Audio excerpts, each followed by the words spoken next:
Et ces images pour témoigner de cette rencontre au sommet en huis clos. Deux hommes assis dans la même posture, l'un en noir, l'autre en blanc. Le grand ayatollah Ali al-Sistani a reçu le pape François pour une rencontre privée de 45 minutes, plus longue que prévu. Il est une référence religieuse pour la plupart des 200 millions de chiites d'Irak et d'ailleurs. Slimane Zeguidour, bonsoir. Bonsoir. Est-ce qu'on peut dire que c'est l'une des rencontres religieuses les plus importantes de l'histoire ?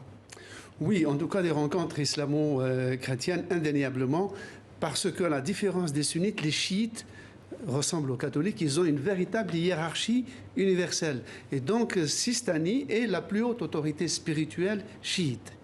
Ce qui ne l'empêche pas de militer quotidiennement pour la laïcisation de l'État irakien afin que toutes les communautés soient à un statut, puissent bénéficier de la même citoyenneté. Autre ressemblance pour la petite histoire entre chiites et catholiques, c'est que les chiites ont leur madone qui est Fatima, la fille du prophète et la mère de Hussein, le martyr des chiites. Donc il y a une passion chiite comme celle du Christ et il y a une madone avec une imagerie populaire autorisée où on voit Fatima avec son fils, ce qui fait penser à la Vierge Marie de façon assez impressionnante. Et ce qu'il faut savoir aussi, c'est que le grand ayatollah reçoit très peu de dignitaires, donc là c'est quelque chose d'assez exceptionnel aussi.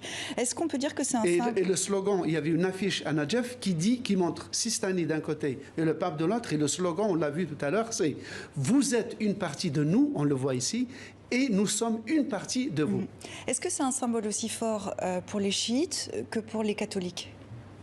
Oui, parce que les chiites, en tant que minorité très longtemps marginalisée et parfois opprimée par les majorités sunnites, et en l'occurrence Saddam Hussein, c'était une minorité sunnite, les chiites ont toujours veillé en tant que minorité à ménager leurs efforts avec toutes les autres minorités du monde musulman, notamment les juifs, les chrétiens, les sabéens qui sont en fait des zoroastriens.